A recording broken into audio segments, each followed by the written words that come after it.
We hit a 6-win streak with Abyss mode in Sapphire group, which is pretty good. On screen, we're going to put up our deck list. And again, depending on what you're seeing in the metagame, you might want to make little tweaks here and there. Like if you're up against a lot of sword, play Sharetta instead of the Orthus. You probably don't need the Undead Soldier. Maybe playing 2 Aragave for board clears might be better on ladder. But let's go ahead and take a look at some matches where you can see how the deck performed. Alright, Portal Craft, which I think at this point you can more or less assume is always going to be eggs. Which is kind of annoying. You know, ABYSSCRAFT, I think this is the matchup where you can struggle a little bit if you don't see the cards you need fast enough. Because you're fighting against their burn clock, basically. And you need to see your necessary healing. Cerberus in this matchup, I would say, is pretty important. So if you're not on 3 Cerberus, and I think I was only on 2. I have 3, I just opt to play 2. It can be very difficult, right? Because the Cerberus heals 6 off of the paw that heals you when you revive it on the Super Evo is very useful. So same game plan for us, right? We're going to try to develop as many modes as possible to get our crest up to 10. We already have the Shamnacha in hand already, so that's good. But we, again, have to worry about these eggs. There we see a Cerberus, which is very good, because we're going to definitely need to use that later on to heal. The healing in this matchup is really what it comes down to, right? You have enough explosive damage where you can render the healing from the eggs sort of irrelevant after a certain point in the game. The issue is you need to survive until that certain point. So here we're going to go ahead and drop the Aragave simply because we just, our hand is maxed out and we just need to get this out of our hand. It clears the board too, so like why not? Down comes Lashana, and the Evo comes in to generate yet another egg, and they're going to go ahead and be able to crash. Oh, yeah. Oh, no, they don't even need to crash. What am I saying? Yeah, they go for Melody. And, yeah, they make sure that they get down to 8 cards in hand. That's why they just played that puppet for free, basically, so that they don't brick their next draw. We're going to go ahead and go Supplicant with the Evo point, right? This leaves us with the 6/6, clears the Lashana, and develops 2 modes, and leaves us with an extra play point so that we can go ahead and trigger the castle. No point in drawing there because we would draw the card for turn anyways. The only thing is that, we don't end up bricking the next draw that we have. So, yeah, do you want to dig 2 cards into your deck, bricking one of them, or just draw the card you're going to draw anyways? Might as well get the utility off the 1/1. So here, yeah, the opponent ends up clearing anyways. They had a total of 8 damage. 3 eggs now on board with their other Lashana, but they did burn their second Evo. And at this point, I'm like, yeah, the clock is getting kind of rough here. I'm going to opt to go Devotee plus Cyclone in order to gain a follower, and I don't burn my Evo to try to accelerate the clock. I probably want to save it for Congregant. Well, yeah, Congregant, you don't even want an Evo, you want a Super Evo, right, when it's impactful. Down comes the Axia here, and that's going to deal a total of 7 damage, bringing me down to, actually I think it's 8 damage, bringing me down to 9. Yeah, well, with the Super Evo crash. So they deal 8 damage total. 3 from the eggs, 4 from the Axia herself, and then 1 from the Super Evo. And this is where we need to use the Cerberus to start healing. Gilneas is also pretty critical in this matchup. If you can wait for her to get to 10 play points each, she's obviously way better, but you need to reserve an Evo point for her. So don't be too greedy. If you need to use the Gilneas, just use it and generate the healing off of it, because you definitely will need to do that in order to stay alive in this matchup as necessary, right? So the opponent goes pretty wide here and goes for the Congregant to hit me for 3 damage, but the Cerberus heals 4 off of the 2 paw regenerations, which is nice.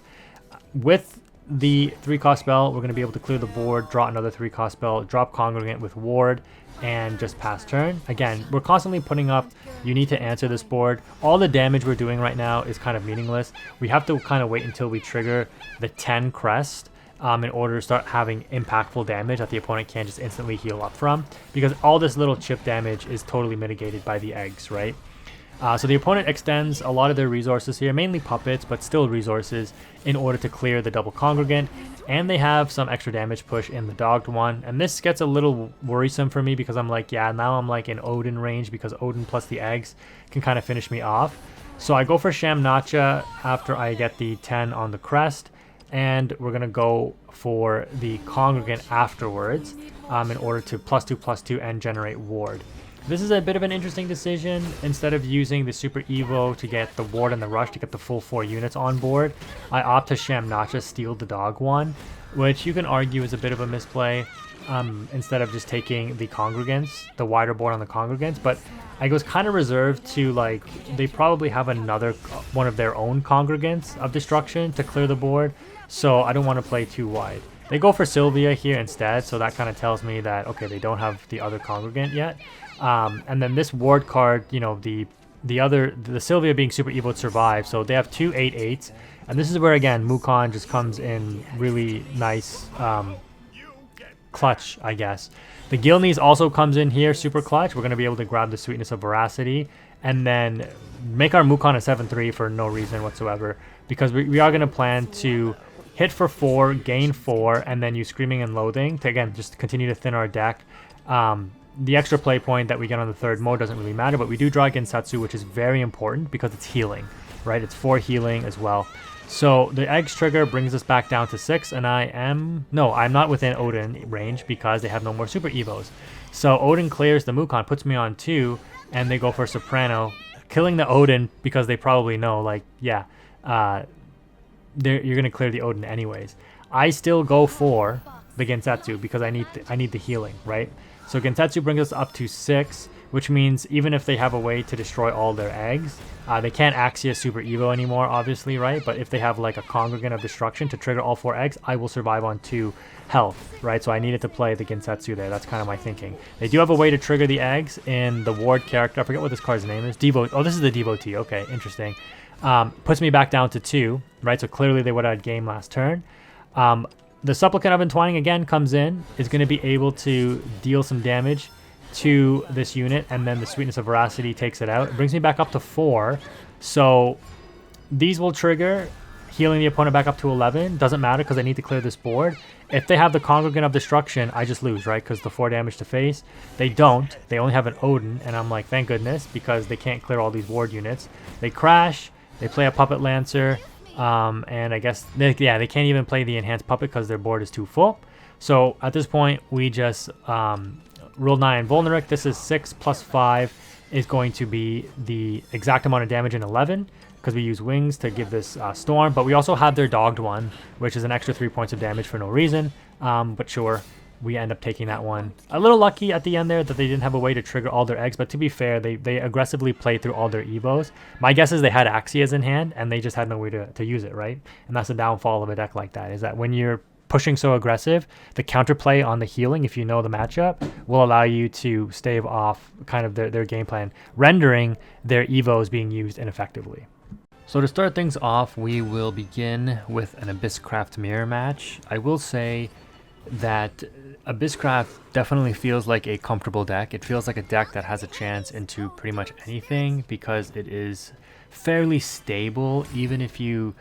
I shouldn't say if you don't see the Shamnacha, but if you do see the Shamnacha, your percentages to win just go like up dramatically, simply because it's a deck that doesn't require its Evos to win the game, and maybe we'll see that here. Interesting to see that my opponent on turn 1 opts to aggressively put out the Ruby using their play point. Interesting build of ABYSSCRAFT to still continue to play Ruby. On 3 though, since we are going first, we're going to go ahead and Screaming and Loathing to redraw a 3-cost spell. This is the only 3-cost spell we play, so we're guaranteed to draw it and deal 4 damage to a random character on the board, which would hit the Ruby since it's the only character. We're going to regain the 2 health there by dropping the Supplicant of Entwining, which will regain the 2 health. The opponent does the same to deal 3 damage, but they're going to have to spend their Evo. I mean, they'll deal double 3 damage to the character, so they don't have to attack into it, but they're left with a 6/6, and they're on Shamnacha as well, so you don't really mind spending your Evo points in order to generate the counts on the crest. So here we're going to go ahead and match the Evo by going for the Devotee and doing the Evo with the double +2/+2 boost. This will make it a 7/7 overall, which means it will survive into a crash with the Supplicant there on 7/1. Down comes another Supplicant, and they hit me for the 3 damage. They don't need to burn the Evo. And I'm on 5, count on the crest, and the opponent's only on 3, so I'm definitely ahead. I'm now on 6, and the Congregant here is a really good answer with the rush, leaves a unit on the board and clears off the opponents. They're going to go ahead and drop the Roll Knight and Vulnerec to get 3 units on board, so 1-upping me on the Congregant there, and they're left with all 3 units, one of them being a 5-1, the other 2 being 5-5s. This is a good opportunity to use Aragave. You can see why cards like Aragave aren't really used in the, you know, like super competitive versions, because it's just a turn that you're losing to advance your crest. But it's still a very good card, and you can see there some of the benefits. We are going to drop the Orthus Hellhound Blader. Again, unfortunate we didn't have Supplicant, like the opponent had 2, because then we could have generated some crest counts with that, but we lose out on a turn of crest counts, but we do end up clearing the opponent's board, and at the end of the day, that's what matters, survivability, right? So we're going to go ahead and castle, generate some, again, crest counts off of that. The opponent has an open board, so, you know, it's kind of not free reign, but we're going to have the ability to, yeah, really advance and generate a lot of crest counts here.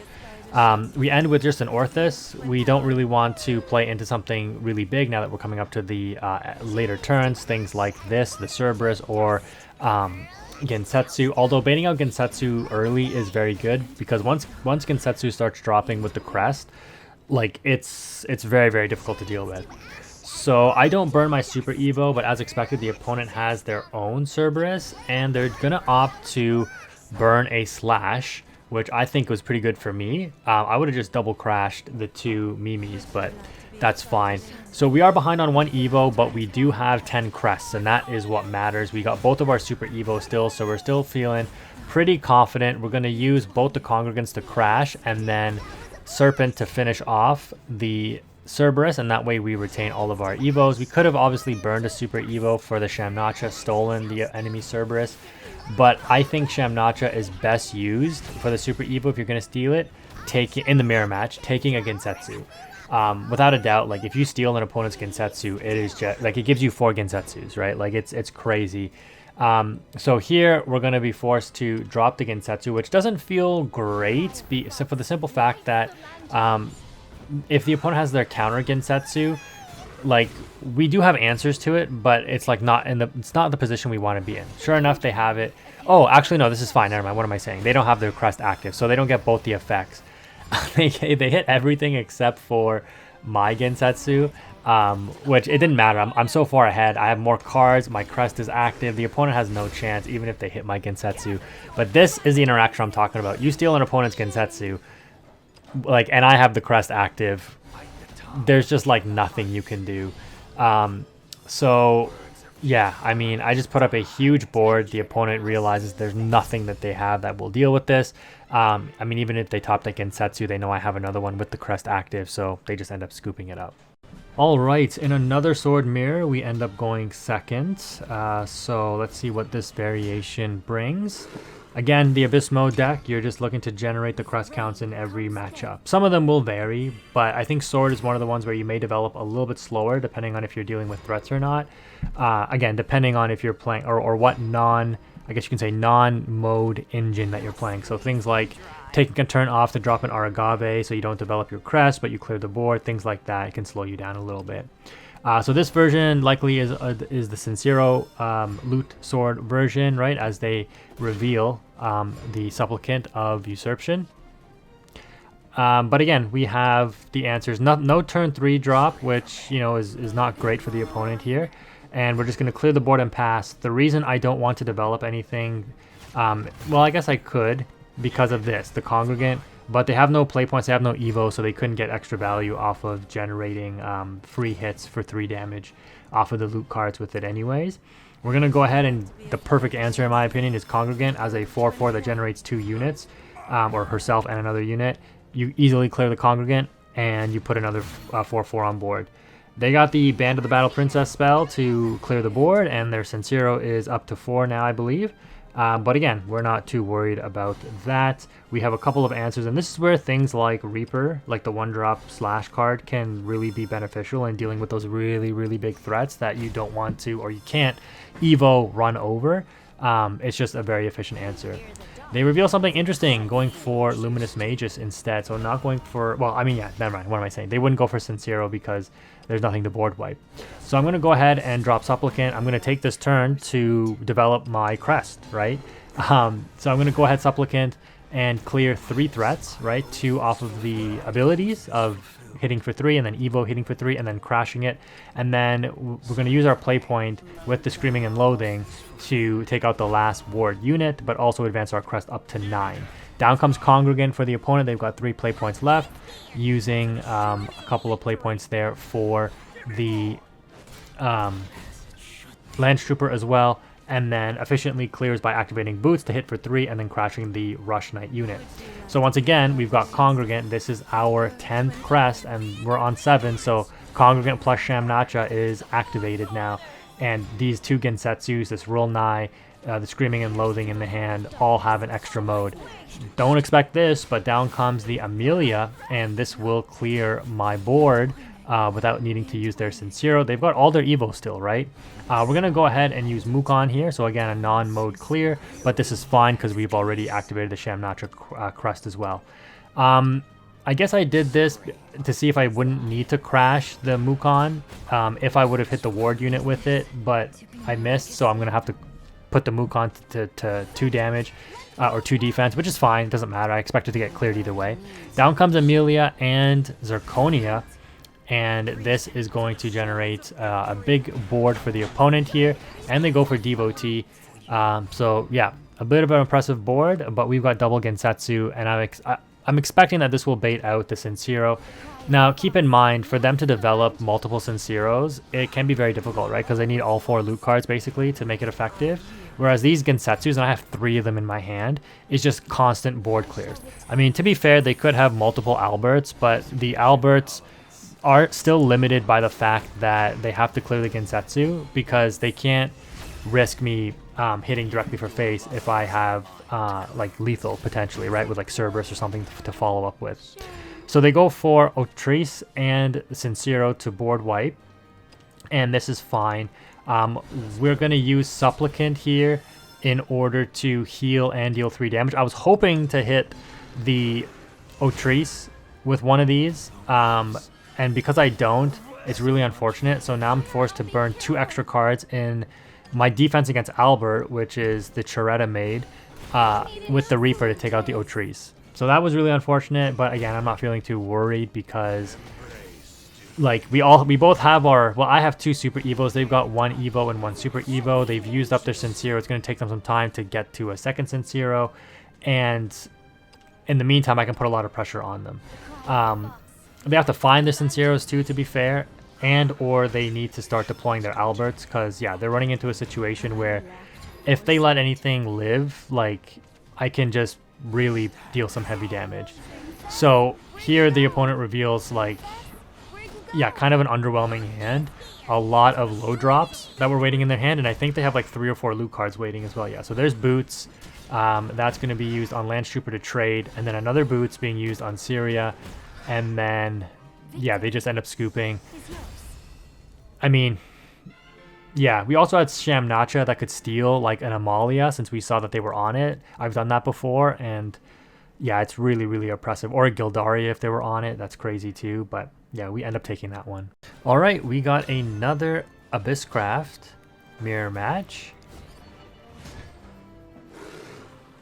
And in this one, our opening hand here looks pretty decent. We put back the Gilneas and draw into Reaper. Again, there are variations where you could play Reaper or not. In this version, I think I've cut them since. And same with the Orthus. I've put in the oh my goodness, the Maid 2-drop with Ward, because it becomes a 2/5, which gives you insulation from Albert. But anyways, another mirror match here. We're both on the Shamnacha crest, so we're both going to be trying to feed that crest as much as possible. The opponent is going second, so I think I went first in the other one as well. Let's see if they're going to be able to actually get a 1-up on us with these crests here. So far so good. They used their play point on turn 3 to get the Supplicant out early. Hits me for 4, and it puts me in a little bit of a rough position because I can't really supplicant back since it only deals 3, and the Evo points aren't live. Not that I would want to burn an Evo for something like that anyways. So we just leave it on board, expecting to take 4 damage. The opponent drops something really unexpected in Yuna, Occult Hunter with Ward, and I'm like, oh, that actually presents a little bit of an issue here. So we're gonna have to make a bit of an awkward play, use the Evo, and hit for 3. I mean, either way, like, it doesn't matter what it hits. Well, I guess it does matter. In that scenario, we get to save our Reaper, so we don't need to take out both, and we're able to trigger the castle instead of using Reaper to finish off both characters. So hitting the same character twice with the 3 damage is actually pretty beneficial there. A little bit of a gamble, but it worked out. The opponent has some answers, right? They clear our board, but we're going to clear it right back. And once again, you can see my game plan, how it differs from these opponents. They're on 3 count crests. I'm on 8. In this deck, again, if you watch the beginning clip, like, you max out, you play 3 of every single mode card there is, right? And then you just fill out the deck with other efficiency cards. So in my opinion, the game plan is always, you know, get to the 10 as quickly as possible. Burning your Evos don't really matter because you're clearing the boards during that process anyways. You really want to save your Super Evos because that's what counts. So here you can see I even deploy the Roll 9 Vulneric, not even saving it for the double crest because I'm just like, yeah, clear boards, generate the crest counts, that's what matters. The opponent starts to catch up a little bit using their Evo, second Evo there, getting to 6 or 7 now. We're on 9, going to 8 off of the spell that brings a follower or reanimates. And then off this castle here, we're going to be able to hit the 10. And I do have the Shamnacha. I have 2 of them in hand, actually. And we trigger the crest. This is why Abyss mode feels so good, because you draw a ton of cards. You constantly have like close to 9 cards in hand, similar to how Rune functions. And then you just have such amazing top end, right? Like, you have so many bombs that can basically just come in and just dominate the field. It's really, really nice without needing Evos. So here the opponent clears the board with the Mukin free Evo, which is fine. It puts them on 0 shadows though. We're going to go ahead and Aragave clear and then drop the Orthus. Again, we need to free up some cards in our hand because this Screaming and Loathing could potentially generate a lot of advantage. The opponent reveals Mino, which I wouldn't really put in mode Abyss myself, but it definitely would be played in the regular mid-range Abyss deck. We draw into another Screaming and Loathing, which doesn't feel great, but we can literally, yeah, just do everything except for deal the damage since the mode 10 is active on the Faith Crest. And we're going to go ahead and drop Congregant here. No need to Super Evo, just +2/+2 and Ward. Let's see what the opponent wants to do. They're forced to Devotee Super Evo. They've got 4 cards in hand. I've got 8. My crest is active. They just hit 10 on theirs, and they don't even have the Shamnacha. They've got 24 cards in deck. I've got 18. I've drawn 6 more cards than they have. So you can just see the efficiency of this build and the results of it, right? The opponent has to burn their Super Evo on something you really don't want to, and this is like a game-losing play for them, basically, because you're so far behind now. You really want to save your Super Evos for like mega impactful plays. Things like Cerberus deal 7 damage, or things like the Shamnacha steal a critical point of interaction from the opponent, whether it be the mirror match or not. They finally get their Shamnacha, and they could Super Evo it here, which they do in order to steal my Cerberus, but I mean, it's too little too late.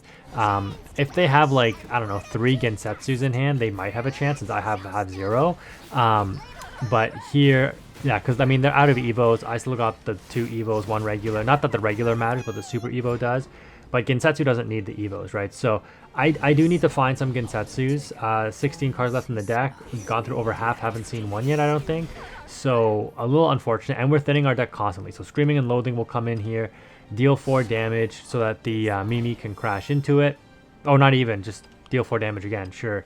Because there's no more 3-cost spells to grab, right? So yeah, I'm just drawing cards, and I do eventually see a Gensetsu, which I know I need because I'm like, for sure the opponent has one.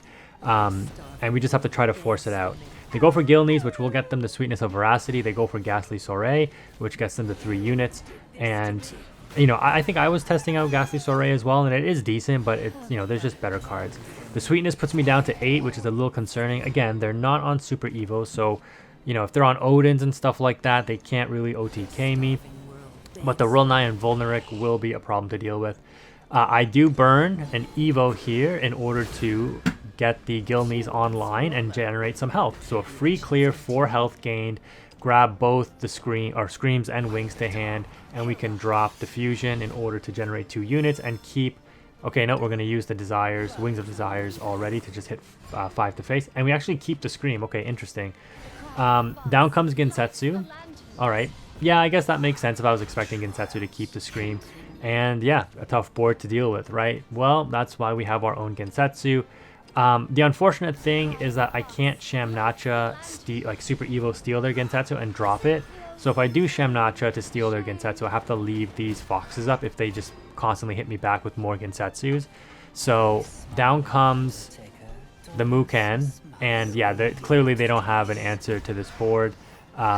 No second Gensetsu comes in. Yeah, they're on 1-drops, and this is why you don't play 1-drops in Mode Abyss. Like, drawing them late game is just so bad. And at this point, the sweetness plus the direct hits will finish off the game, but we don't even need that.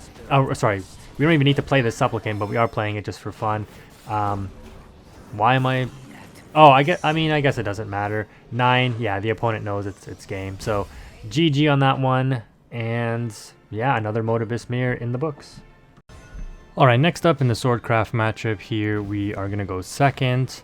And again, Abyss Mode is a deck that feels like it has all the tools it needs to beat Sword, whether it's the mid-range version or the new Sincero version. So here, we'll see if the opponent gets the Quick Blader. No, they don't, so they may not be on the Sincero version, or they just don't have it. We don't bother burning our play points because we only have 1 turn to play. We're not going to drop Shamnacha early.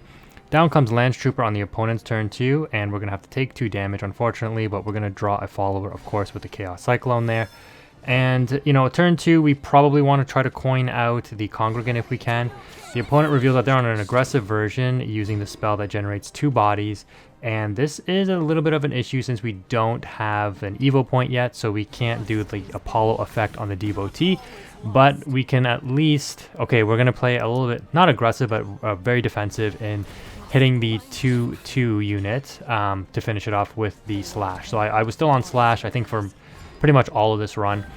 Down comes Zirconia with no Evo, but because I go second, I have the Evo point first, so you can see the opponent's on a very aggressive deck here. We're going to go ahead and drop the Supplicant. We hit the Lance Trooper, which is I think that was a Lance Trooper on the board, right? But which is fine, because we're going to have to Evo and heal and hit the Zirconia anyways. They do have Quick Blader, and they have another 1-drop, and this opponent, yeah, they're just gassing out way too early. They clear my board, but their board is very easily answerable here. The Congregant is a fantastic drop to clear out the bigger threats. The Quick Blader is not a threat at all. We don't even need the Devotee board wipe for the 1 damage. They drop Amelia early, no Super Evo, so they can't even put the barrier up, but even if they did, it wouldn't make a difference because we just push through it anyways. They do a regular Evo to crash into the Congregant, hit me for 1. They have 4 cards in hand, so the Amelia definitely helps them, but this is where playing something like Orthus over the new Maid can help, because the 2 damage will definitely clear the board along with this Screaming and Loathing to deal 4 to whatever remains. And just like that, we are still in control. Up to 6 on the crest. In the, you know, that's the whole point this whole time, right? We're clearing the board and we're advancing the crest. All of these things the opponent's putting up is just not super impactful. They Super Evo the Prim to give everything +1/+1, take out the Orthus. But, you know, again, they're just banking on you don't have these constant board clears. And, you know, you think through your lines enough, and you should be able to. Abyss can definitely clear a lot of things very effectively here. So we regenerate a play point since we don't need to draw the extra copy of the spell. So, because we have the other copy in hand already, so we deal 4, and we recover a play point so that we can play the Congregant in the same turn. The opponent burned a Super Evo, so we're going to burn a Super Evo and get the additional Congregants on the board. Down comes the Battle Spell to deal 4 to everything. My 7/7 still lives at 7/3. We have 9 crest count. The opponent burns their Evo to finish off the Congregant. They have 2 cards in hand. I'm going to be able to Screaming and Loathing, clear the board, and then drop Shamnacha.